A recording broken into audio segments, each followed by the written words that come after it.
I've learned a lot about trying to identify ways to link climate progress to things that are easier for politicians. And that usually means harder to assail by the incumbent economic interests like the oil and gas industry.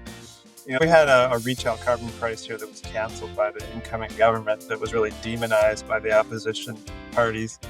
And it was well designed in that, most people were getting more rebates from it in their bank account than they were paying.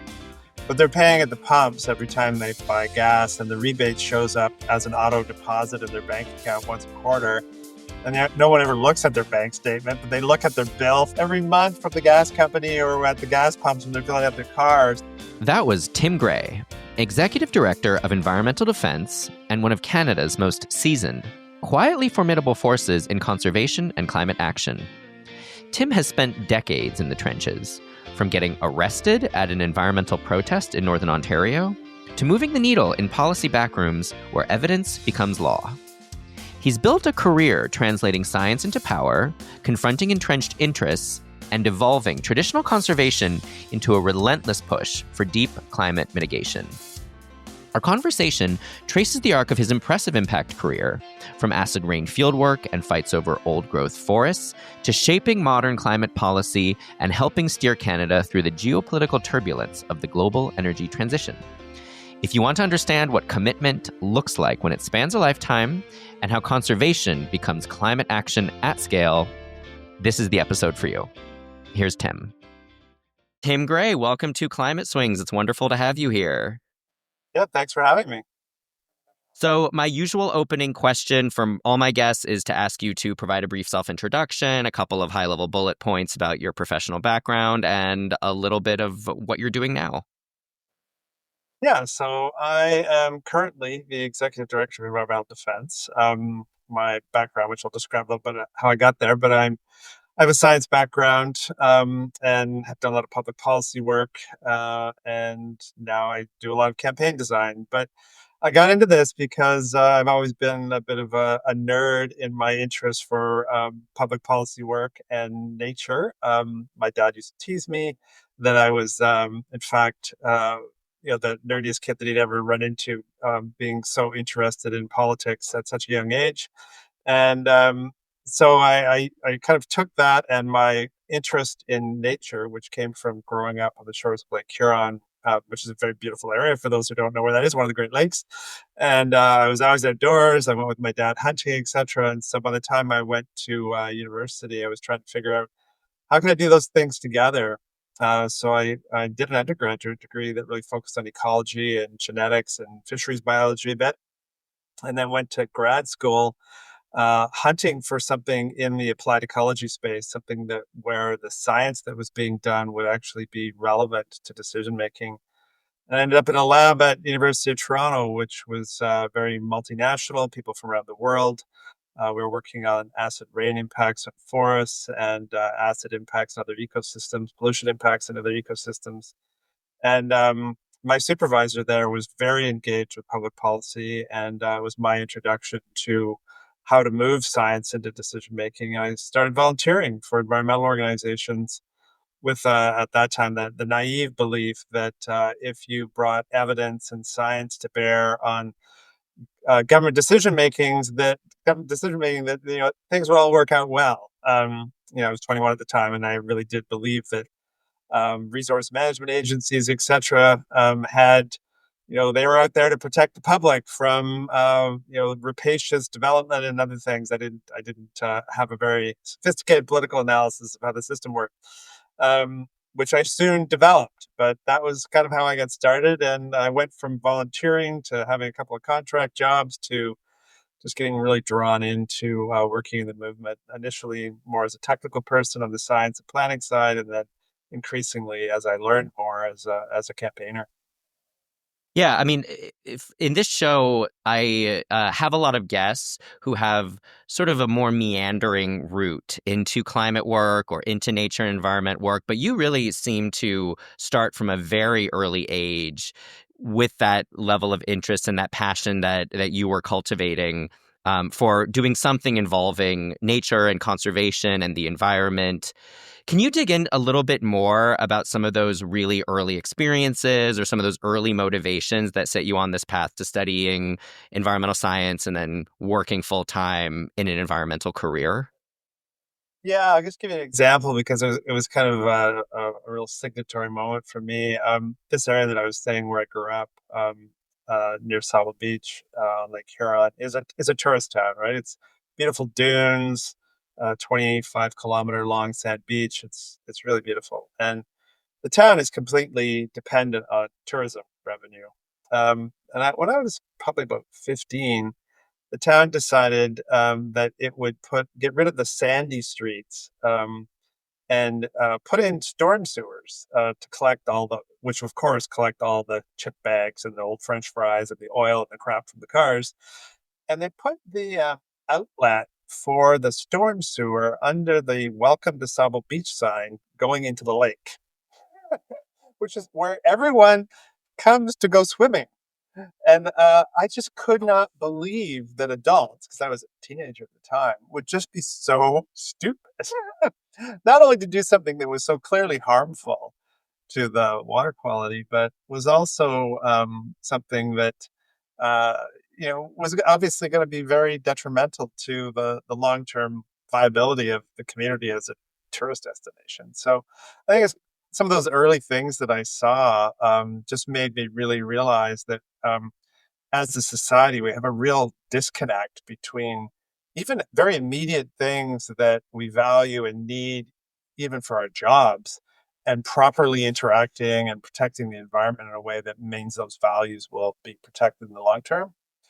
So that made me a lot more interested in the political side of conservation. And then another one that was kind of funny was I was in undergrad and I was taking a fisheries biology course.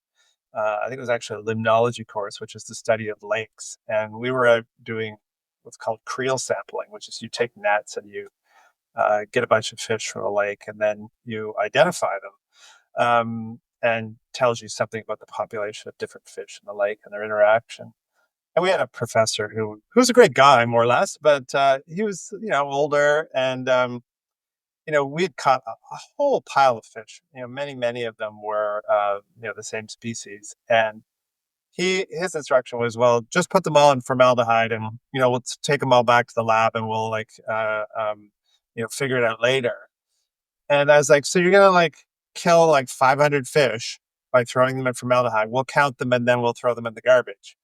And he said, well, what's wrong with that? What are you, some environmentalist? And I was like, yeah, I guess I am, because I think that's really stupid.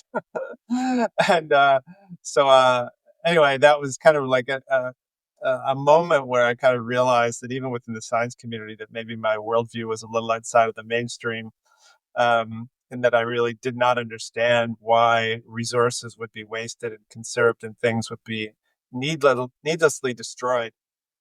And that was part of what helped me choose what I was going to do in grad school. Yeah, I mean, what I'm hearing sort of is a sense that you had a sense of, or you had a feeling very early on that the environment is people and that it's kind of inextricably linked to the decisions that we make as human beings, right? And that's, I guess, what I'm sort of feeling is one of the reasons you didn't pursue like a hard science career, where I feel like in another parallel universe, you very well may have done so. Yeah, that's true. I actually explored a hard science component to my career. I did work in a genetics lab in a couple of summers in undergrad, with a great prof.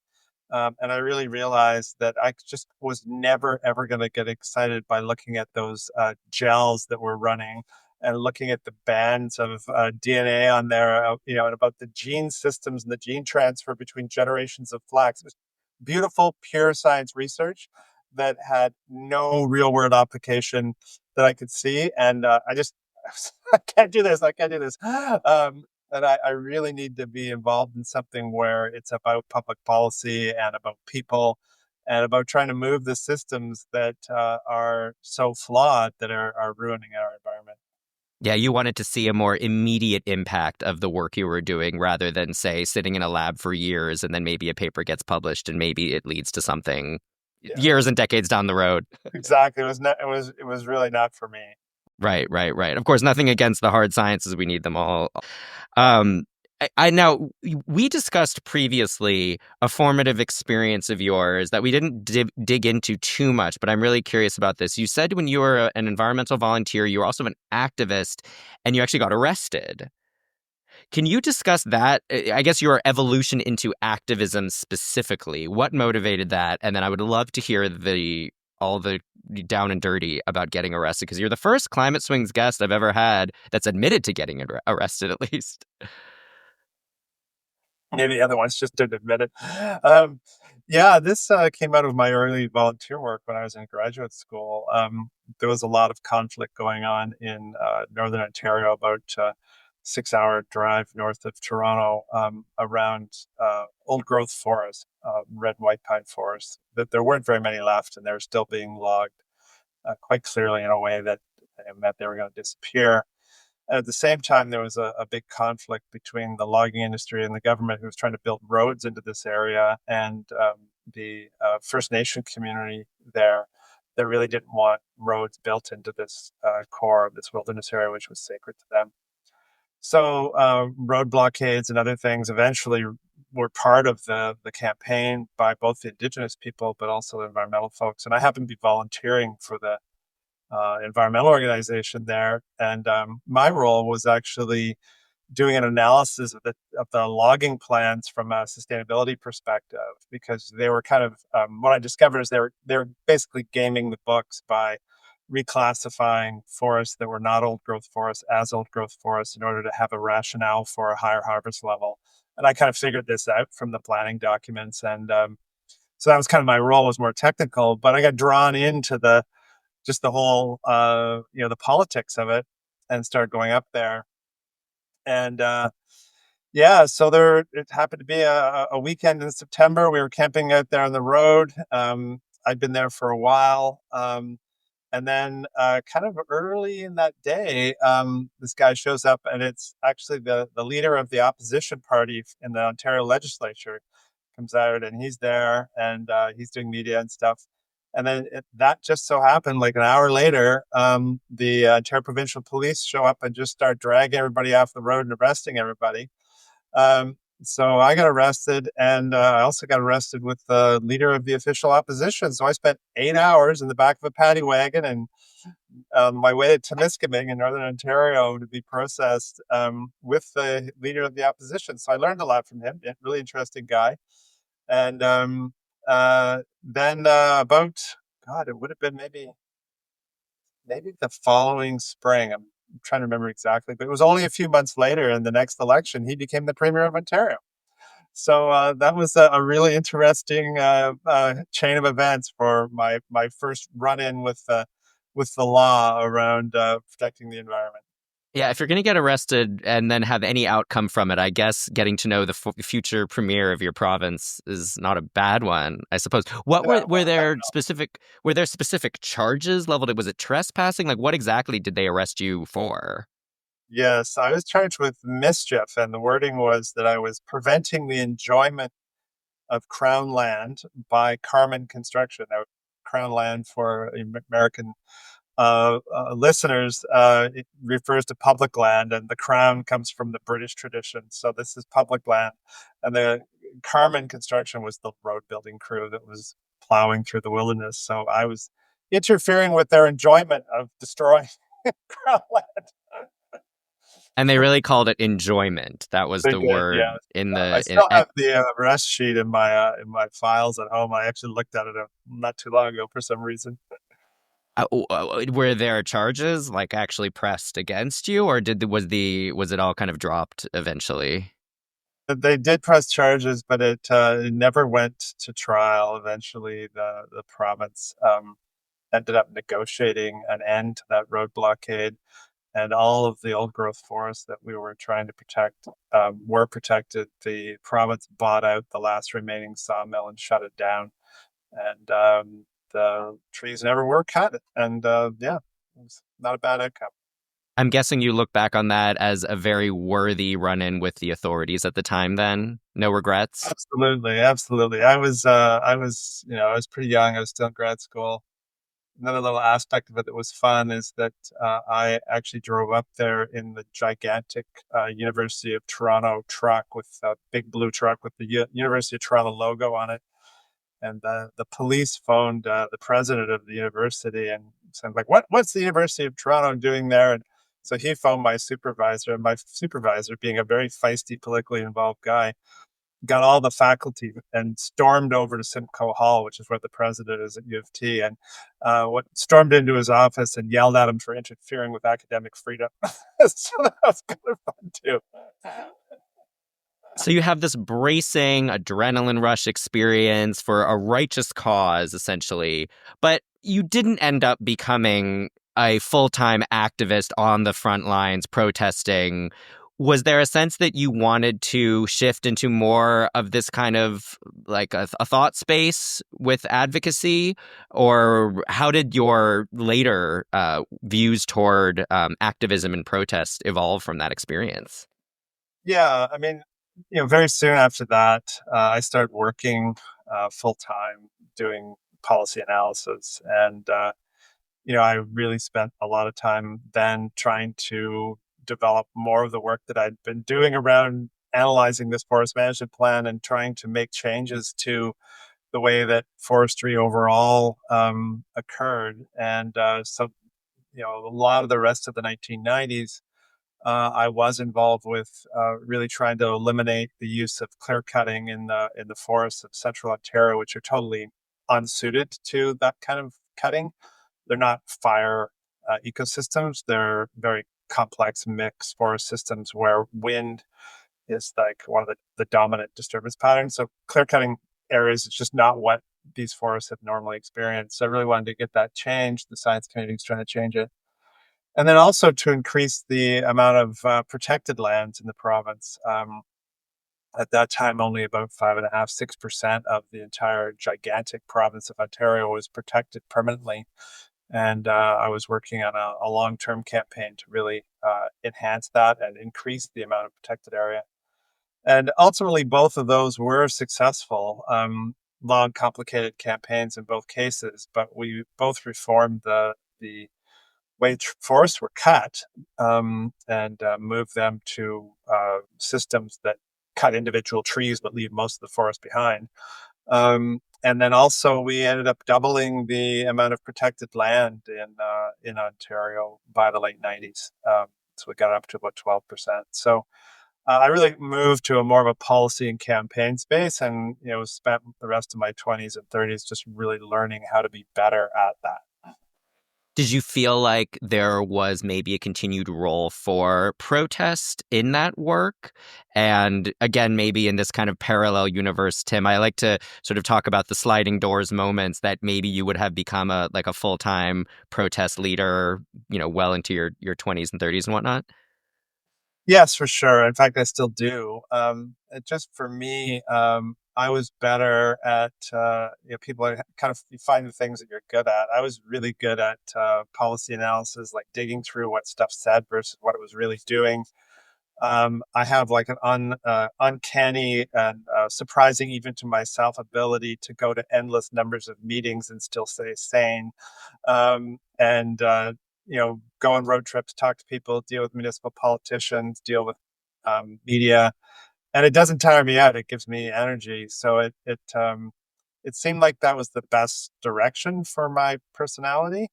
And I'm not inherently a kind of confrontational kind of person. So uh, I think it's great when people are willing to do that. And I would do it again if necessary, get on the road or do whatever else. But it didn't, that kind of organizing wasn't kind of my main skill set. So I didn't end up going that direction. Yeah, I mean, I think having the ability to sit through endless meetings is very much a superpower in and of itself. Maybe doesn't generate the same level of headlines that a forest protest would, but I would say it's definitely a skill worth cultivating, especially in this day and age. So you started to talk about some of the roles that you had in forest protection in particular. Why did that area specifically motivate you? I mean, there's so many areas of environmental protection, conservation. Why specifically forests? Is it just because Canada has a lot of them? That's part of it. Is that I was working my academic career took me into a lab at the University of Toronto that had a strong focus on forests. A lot of the early issues that I was surrounded by in terms of loss of biodiversity and threats were to forest ecosystems. I was deeply interested in forests from where I had grown up. And it was such a dominant industry in Canada, much less so now because of the decline of pulp and paper sector, newsprint sector, etc. But it was very dominant, and the logging pressures on Canadian forests at the time were just brutal. We were losing the very last remnants of some of our original forests, and the logging practices were such that even the forests that weren't going to be protected, the trajectory for them was very poor because their species composition, the species diversity, the wildlife habitat was being severely diminished just by terrible, terrible harvest practices. So it was a place where I felt that I knew something and that I could make a difference. And I had the kind of science community connections to bring evidence to bear. So that kind of drew me into it initially. And then as I started working more and more on wilderness conservation, just the magic of the places that I was working on. I ended up doing a lot of work in northern Ontario and then the northern parts of other provinces and into the Northwest Territories and the Yukon. And these are spectacular landscapes, like millions of caribou and rivers and lakes that you can go paddling on or go fishing in, where if you had like a paper clip on the end of a fishing line, you'd have two fish on it in like 5 minutes because no one else has ever fished that lake before. It's really, really spectacular places. And it's really hard to visit places like that and do work there and get to know the indigenous communities and then not think, oh yeah, I really think we should, have a couple of million hectares of this protected. It's very motivating. And so the more I did that kind of work, the more I just, fell in love with it. Spending every summer out in bush plains and canoes across northern Canada is not a bad way to spend your life. I can imagine. I mean, Yellowknife has been on my bucket list for quite some time. Maybe that's a little way, way, way further north than you're used to dealing with. But I know Canada has a lot of gorgeous spaces like that. At the time, I mean, how was that? What was that work like in terms of? You said you discussed some of the outcomes that you achieved, which sound very impressive. But I mean, I can imagine that there was a lot of pulling teeth and pulling hair in the back rooms and kind of negotiating deals. I mean, your main theory of change is obviously policy, influencing policy. How did you find that your work was being received at the time?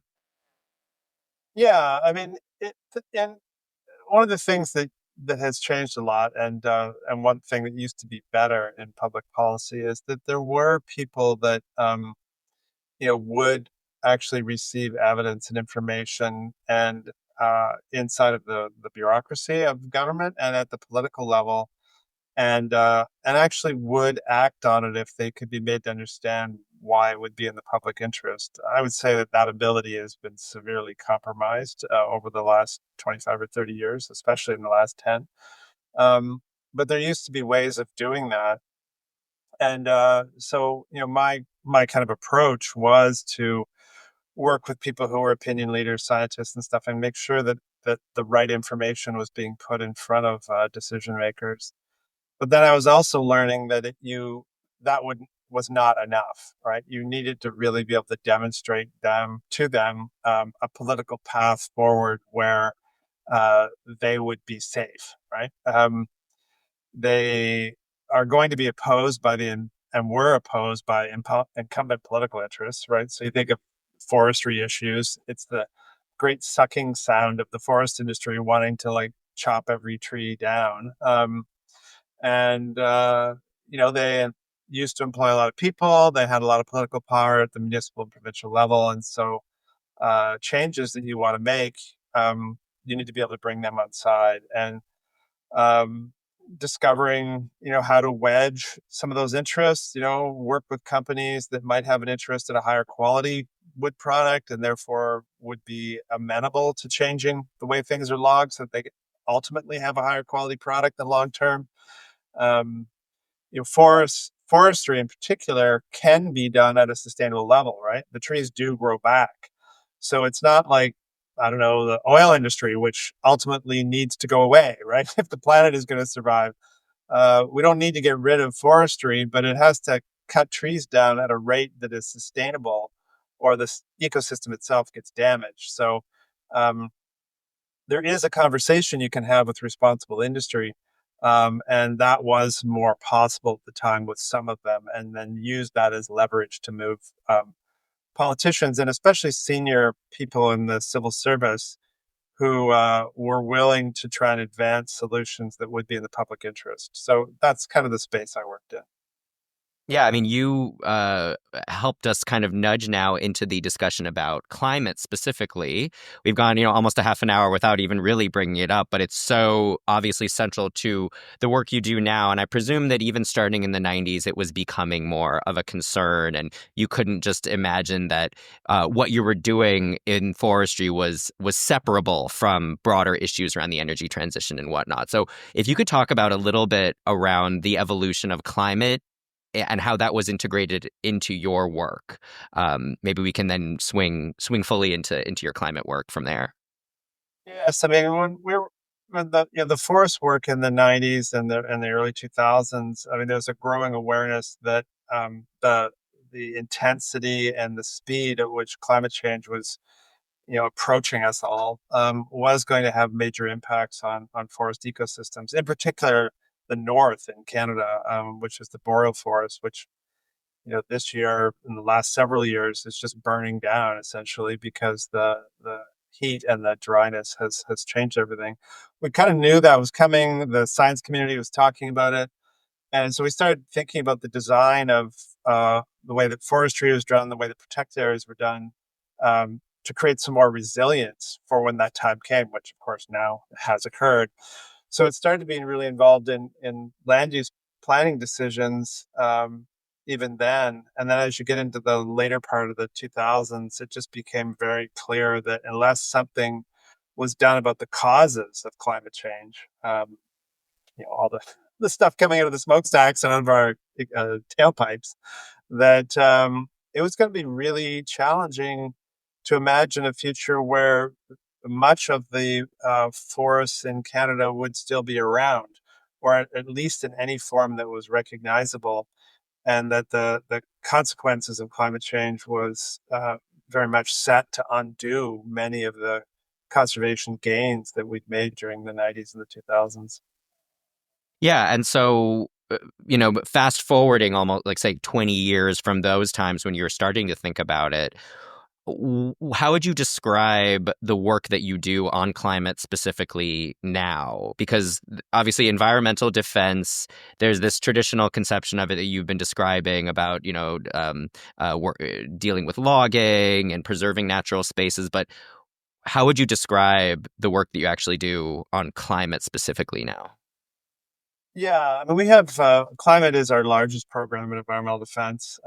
We work only in the mitigation space, so we're trying to stop more pollution and really encourage the energy transition. So we work both at a federal level and then and provincially in two of the biggest provinces, Alberta and Ontario. And it's very much focused on public policy. So just for example, right now the federal government is, we have a new prime minister, and he's talking about like massive changes to industrial carbon pricing to really try and encourage more emission reductions, and a real focus on integrating what we're doing on climate with the economic work that Canada is doing around greater integration with Europe and with Asia, etc. So a lot of our work now is much more in the space between climate policy, emission reduction policy, and what's going on with the global energy transition, which is a very encouraging thing at one level because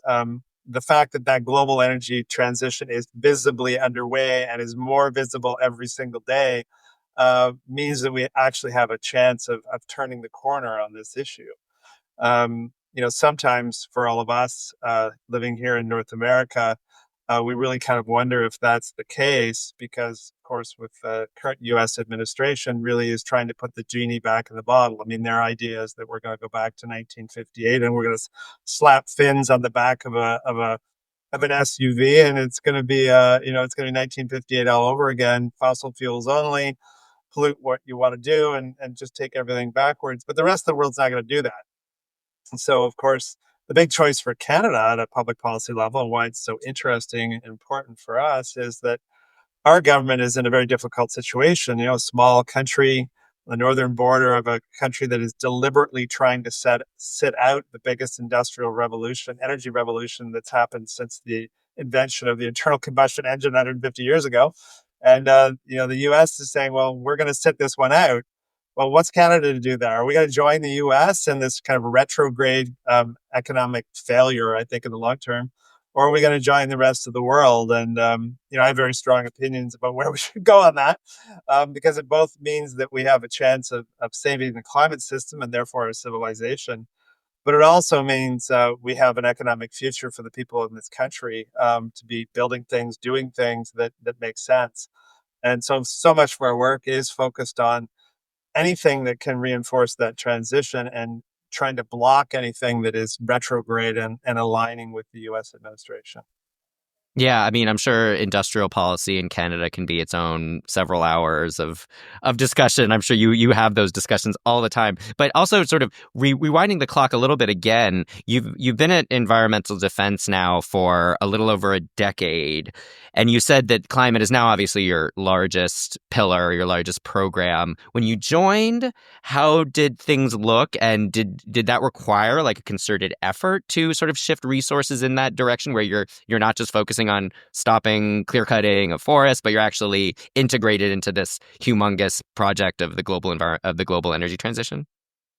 Yeah, so I came here because environmental defense did have some early climate work. Going back 12, 15 years ago, there was almost no money available to work on climate in Canada. Some started to become available. When I started here, we were diving right into some of the big pipeline battles. The Keystone XL being the transboundary one that a lot of folks would know about. But we were also working to try and stop the Energy East pipeline that was going to come from Alberta through Ontario to the East Coast, and then also the Northern Gateway pipeline that was going to go to Northern BC. But just trying to stop the expansion of the tar sands industry generally and raise public awareness around it. And that campaign was very instrumental because it really, for the first time, moved from a more academic conversation about climate targets at Kyoto and all these other things, which governments just ignored, to a real debate and fight in society over something concrete, like pipeline or not. And that was very, very useful because it drove a conversation in this country that was highly politicized, but ultimately led to a very kind of draconian conservative government coming in saying they were going to wipe away all the laws that would in any way modify or slow down pipelines. And the public reaction to that resulted in the election of a liberal government that swept into power with a majority government. Ran off to Paris, signed Paris in 2015, and then brought in a quite aggressive climate plan. So the fight we were involved with was really seminal in terms of driving public policy conversations. And for me, that was it just helped to build on what I already kind of knew about public campaigning. Is that so much of this stuff, the actual policy work occurs under the umbrella of something that's usually quite simple, like some simple yes no idea around, in this case, pipelines. um, Ignites the space for having a conversation about the whole transition of our energy system, all the policies associated with that, which, nerdy people like me can only have those conversations if the macro level conversation is actually occurring and in reality that people are fighting about it. And if they're not, then there's no space. So that was very formative for me, and it also made me really realize how important it was going to be to move from just having institutional like foundation support for our work to really having a mobilized public on our side. And I've spent a lot of my time here with our team, really trying to develop a support base that where when something needs public pressure, that the people that are part of our organization, really let their politicians know that they have expectations around what's going to happen. Yeah, I mean, you discussed in some of your earlier work about how presenting a path forward for politicians that take environmental action was extremely important. And clearly that's all the more so when it comes to climate action, where, you don't actually necessarily see the fruit of a policy or a program, a public policy intervention right away, even as you might with, say, preventing forests from getting cut down. You can say, we protected this land, right? But protecting the global climate is something kind of different, right? I mean, like, how do you engage in that very delicate political discussion, especially nowadays? Yeah, I mean, it is easier if you're working on aspects of climate mitigation that are concrete and immediate. So some of our work that we do around energy transition for the public in Canada is more saleable politically, or easier to sell, I guess, because the public can see immediate benefits. Like we worked for a long time and ultimately successfully with others to get an aggressive clean vehicle program here in Ontario. So big subsidies for people to buy an EV, for example. That's pretty tangible. You buy an electric car and you get $5,000. So that is easier for politicians to get behind. Similarly, programs that take money, say, from a carbon pricing system and spend it on allowing people to buy heat pumps in their house or put in new insulation or replace their windows. All those kind of immediate pay for pollution. Use the money to do good things for climate. And by the way, you get to have new windows in your house. Those things are the easiest. The harder ones are, of course, those longer term ones that you specify, right? Like, oh, we need to, have a carbon price that is incorporated into your gas price at the pump, because in the long term, that will change your behavior and you're more likely to buy a low emitting car or electric one. And the public's like, yeah, I don't want to pay more for gas, right? So um, it's harder to sustain those political moves. So yeah, I've learned a lot about trying to identify ways to link climate progress to things that are easier for politicians, and that usually means harder to assail by the incumbent economic interests, like the oil and gas industry. The ones that are easy for them to attack are the ones that are going to be most vulnerable. And presumably also have more ready impact on everyday life, and especially things like affordability and kitchen table issues that mom and pop folks care about every day, right? Absolutely, absolutely. And we had a retail carbon price here that was canceled by the incoming government, that was really demonized by the opposition parties. And it was well designed in that, most people were getting more rebates from it in their bank account than they were paying. But they're paying at the pumps every time they buy gas, and the rebate shows up as an auto deposit in their bank account once a quarter. And no one ever looks at their bank statement, but they look at their bill from on the every month from the gas company or at the gas pumps when they're filling up their cars. So it was a great thing to spread disinformation about. And the whole space around disinformation around environmental values or environmental policy, or this is true of other things, but in particular environment, is just so much easier now. I mean, the social media space is just full of disinformation, some of it by incumbent economic interests, but some of it, of course, just by people that are looking to use any issue they can to be disruptive, just to destabilize our democracy. So but anyway, the space is full of things that make it harder to do this work than say 10 or 15 years ago. Also, presumably, there's more momentum, there's more awareness. I hear just kind of almost like a two-faced situation in a lot of ways where we're dealing with immense headwinds, but we also are moving forward and kind of continuing to do the work and we're seeing progress. What's your kind of feeling, on a day-to-day basis now? Do you sort of wake up feeling motivated? Do you feel optimistic? Are the storm clouds gathering? Like, how would you describe that? Storm clouds are gathering, and I do feel that we can get by them.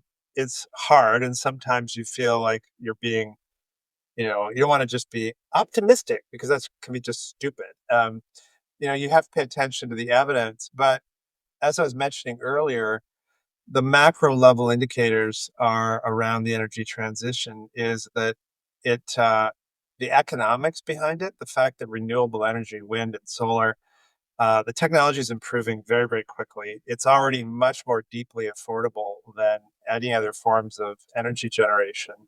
And we see that because here in Canada and more so in the US, you have the oil and gas industry working with regressive politicians who they largely own to legislate against the ability of those energy systems to take part, right? So they're now playing a game where there's no way that they can compete if there's like a fair playing field. So if you're a utility that is contracting new electricity generation, unless you set the table in a way that makes it really hard for wind and solar to bid, the gas company is never going to win, right? Because the lowest bid that's going to come in is going to be solar and wind and batteries.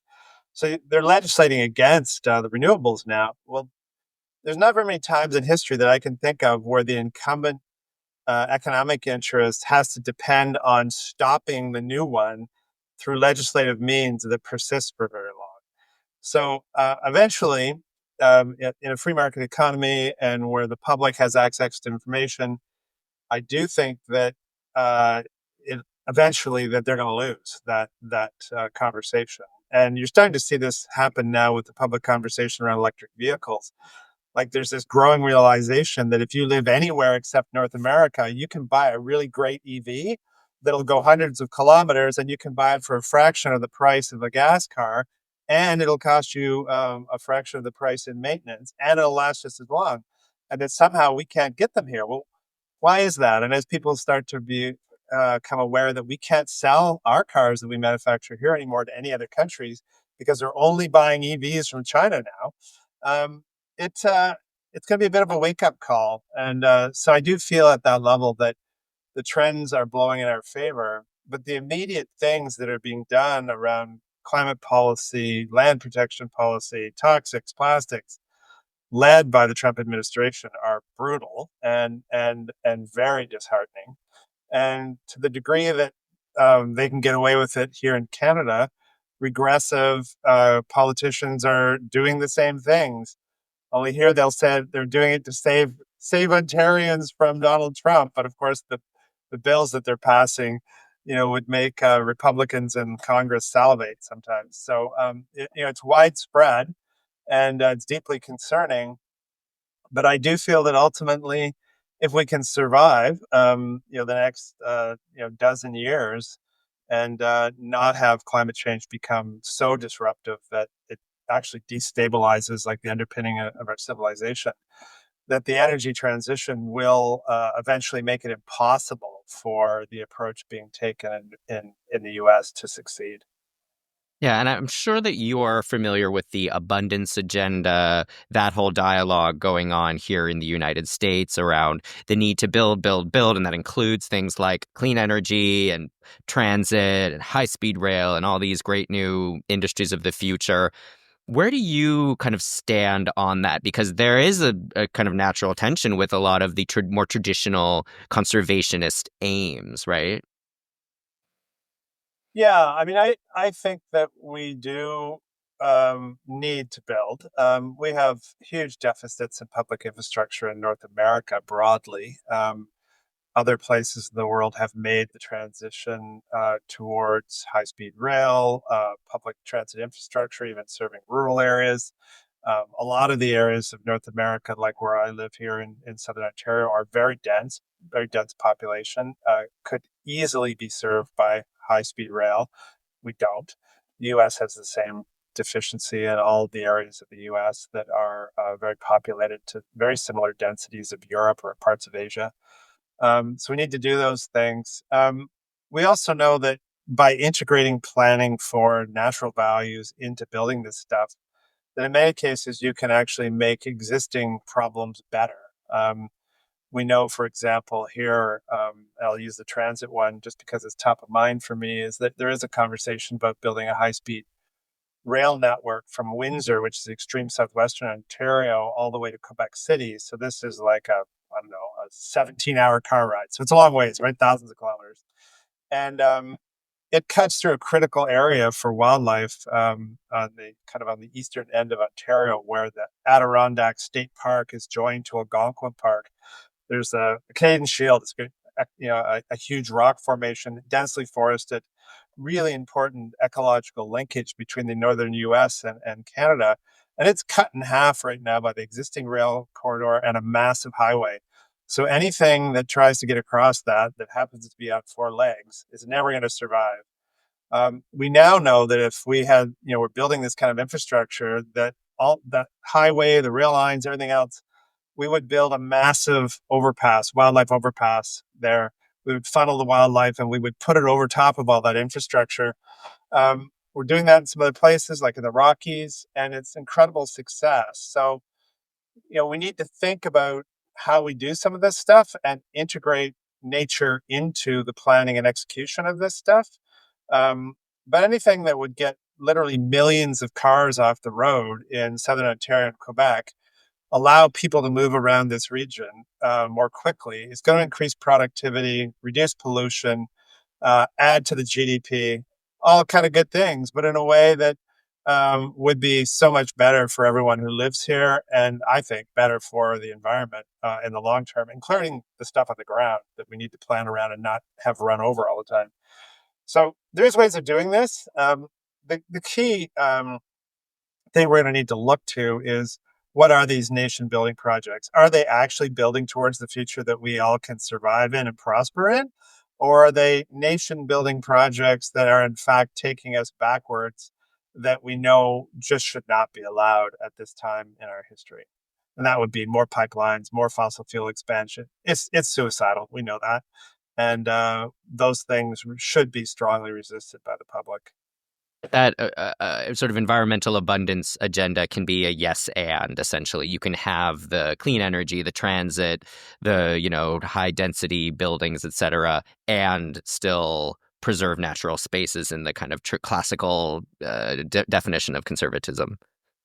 Yeah, I think you can. I mean, we work on housing and sprawl here in Southern Ontario, a big program in that. And building more density. Like, I live in a really nice neighborhood that used to build up until the Second World War. Like, my street has these beautiful kind of 5, 6 story brick apartment buildings surrounded by trees that have big uh, apartments in them. Zoning here in the city has prohibited anything but single family homes since the Second World War. And as a result, if you are a family and you want to live in something that's not a shoebox condo in the sky, which we have lots of as well, you need to move out to sprawl land, right? So you're going to have to drive an hour and a half out onto the farmland that surrounds the GTA, which is destroying farmland, destroying natural values, and making people's lives miserable because they spend, literally hours in their car every day because there's no transit to service those areas. Instead, we could actually build family style housing here in the city. And we don't because of policy, right? So policy failure. But the fixing the policy actually would do huge amounts for a whole bunch of economic indicators. But from an environmental organization perspective, like, massively reduce the pressures on destroying all the values that we need to allow us to continue to live in this city. Yeah, I mean, I'm sure again we could, spend hours upon hours talking about Canadian policy interventions and prescriptions. But again, this is a podcast about people working in climate, and I want to kind of wrap up with a couple of questions about your thoughts about kind of what that means. And you sort of started as an environmentalist in conservation, and now you're very much working in climate. You're very much a climate professional. But a lot of people who go into climate work, especially now, are thinking, well, I maybe come from an IT background, or I'm a lawyer, or I have there's all different kinds of people that want to do this kind of work. I don't know. What are some pieces of advice that you would give people, especially maybe, mid-career career shifters, people that want to work in climate, but don't really know where to begin or what to do? Yeah, I mean the climate movement, the environmental movement is much bigger than it used to be. I mean, there's a lot more people working in it. So there's a lot more specialization, and therefore jobs that are specialized. So for folks that really feel that, they need to get up in the morning and be doing something about what's going on in the world, around climate, you can bring your very specialized skills to work with organizations that are working in the climate space. And say you're an accountant and you really want to do something about climate. Well, work for an organization like ours that needs someone who's a chartered accountant to keep the books going, right? And learn more about some of the issues as you go, and do it that way. I mean, I think for younger people, as soon as you can, figure out a way of hooking up with an organization in your community or your city that is doing climate work, and pick something small, pick something achievable, learn how to do it, and work your way that way. I mean, obviously, academic background in something related to climate science, climate policy is going to give you a leg up in terms of a professional job within climate movement. That's that's for sure. But involvement in politics is also really key. A lot of people who end up doing climate work worked in the political space previously. So if you have a background there, you know how the system works. You're an asset to the climate movement. Yeah, I hear a lot about applying the skills that you have or the skills that you're cultivating into climate or environmental work through a number of different pathways as you've kind of discussed, or as you said, starting small, maybe even volunteering, doing something unpaid just to get that resume, just to get those points on your resume essentially. Yeah, Yeah. absolutely. So many of the people that are really have been really great to work with us, some of our young staff. I mean, they've really started out, sometimes as early as high school, just saying like, I'm going to do something about this, and then just figuring out how to do it. And then by the time they're 20 or 21, they're already kind of experienced in what it takes to move stuff forward. And those are some of the best hires that we've had. And some of them are incredibly young. It's just like, wow, I wish I would have been that smart at 20 years old.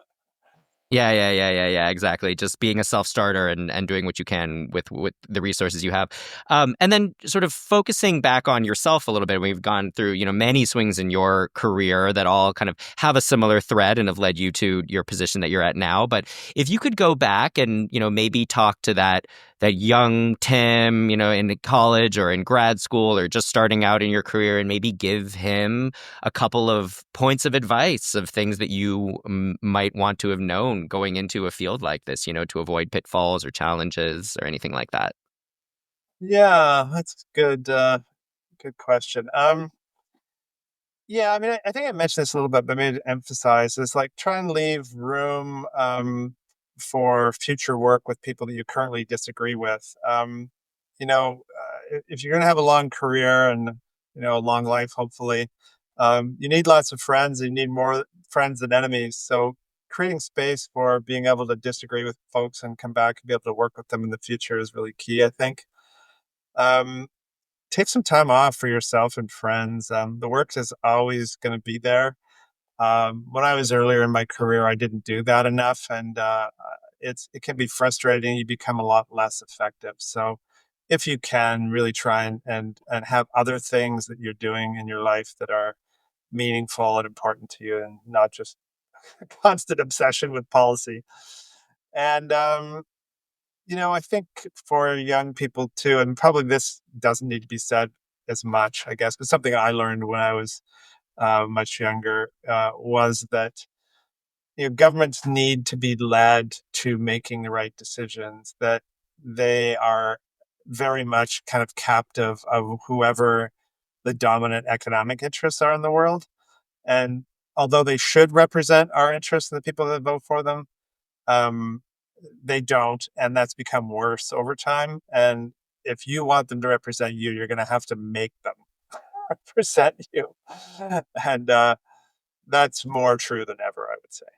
I think that very much actually has to be said. So thank you for reiterating that in no uncertain terms. Actually, and then do you have an example of like that working with people you disagree with? Because I do hear that a lot too, that we actually do need to be, have a more open hand to a lot of people who we might otherwise vilify. Yeah, I mean, I some of my forestry work, I really had strong disagreements with people in that they had like a philosophical base. Some of the foresters, in particular, they'd been trained in forestry schools, and it was very much production forestry and not much ecology. And so they did not see the forest in the same way that I did in terms of like the dynamics between how trees grow and stuff. And I think ultimately a lot of the ways that I learned were more recent, like more newer and more ecologically based and more scientifically correct. But what I ended up trying to focus on with them is that these guys really, really love the forest. They're foresters and they love being in the forest themselves. Their idea of what to do with it or how it should be managed, I learned was sincerely held, but perhaps flawed because of the background that they had. But I spent time like trying to like be with them in the forest and kind of connect over the fact that we both loved forests. And ultimately I ended up working with a bunch of those um, guys, mostly guys. There were some women, mostly guys. And 20 years later, I don't work on forests as much, but we still interact in a kind of a positive way, and now trying to solve some problems together that are shared in the climate space. So, we went from a place of conflict to figuring out how to like respect each other's worldview because of our values, and then take that forward to being able to do stuff together in the future. So that's a good one. And then others with politicians, I've had many experiences where I've, had very, very hostile interactions with politicians, but try and end it in a way, those interactions in a way where uh, salvage something of the conversation so you can work with them again in the future because, times change and you may need to be able to have a relationship with them again in the future. And finding common ground is not always optimized for in our current antagonistic environment, especially with social media and whatnot, that really does optimize for the quick, angry take. So I think that's a really good lesson for people to keep in mind as well. And then as a final question, so you sort of gave your advice to your younger self and look backwards, now casting your mind forwards. And, of course, your career still has many, many years and decades ahead of it. But if you could think about what you would want people to have thought about your contribution to environment and conservation and climate and the things that you care about, like what would you want your epitaph to be? Hmm. Well, let me think. Maybe he was right. We should have moved faster. um, it's funny because when I first started doing a lot of this work, a lot of my friends who are not in the environmental movement, people I went to grew up with or went to school with, they really did kind of think that I was just kind of like the crazy environmentalist, kind of screaming from the sidelines. And you know, I think an environmental analysis is really the only one to have. And now, many years later, most people actually really now uh, see what I was talking about, like how these things come together and how we have to address these issues. So I'm only kind of half joking. That's just I'd like to say like he was right. We should have moved faster. But I do think that I would like to be known as as trying as hard as I could every single day to try and move these issues forward, and to do it in a way that recognizes that moving people is what it takes. Like the planet's going to be fine, right? Like the planet, if we all our destroy our civilization, ruin our ability to interact. Half of us starve to death. The planet's going to get up the next morning in its time, and it'll just be fine. This is all about us, right? Like, and can we manage our own way of interacting with each other and the planet so that all the great things about the civilization that we've developed can persist? And if we can't, the world will go on. It's just that it won't go on with all the beautiful things that we've created as a human society. So I want to be known as tried to do that and try and figure out a way of integrating that into people's consciousness. So too much to fit on my tombstone, but if people are chatting about me at the wake or whatever it is, they can chat about that. I'd be happy. Climate is a people story, first and foremost, and last, right? First and last, essentially. Yeah, absolutely. Great. Well, I think we'll wrap up there. Tim Gray, thank you so much for appearing on Climate Swings. This was a wonderful conversation. Thanks so much for having me. Climate Swings is produced, hosted, and edited by me, Michael Gold.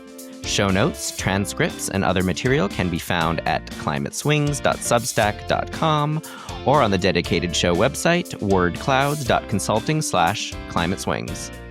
If you liked this episode, please rate and review it, subscribe to the Climate Swings Substack and YouTube channels, and please spread the word. I've received some great feedback and suggestions for guest ideas from my audience, and please do keep them coming. I love hearing from you. You can reach me at climateswings@wordclouds.consulting. Thank you so much for tuning in, and have a lovely day.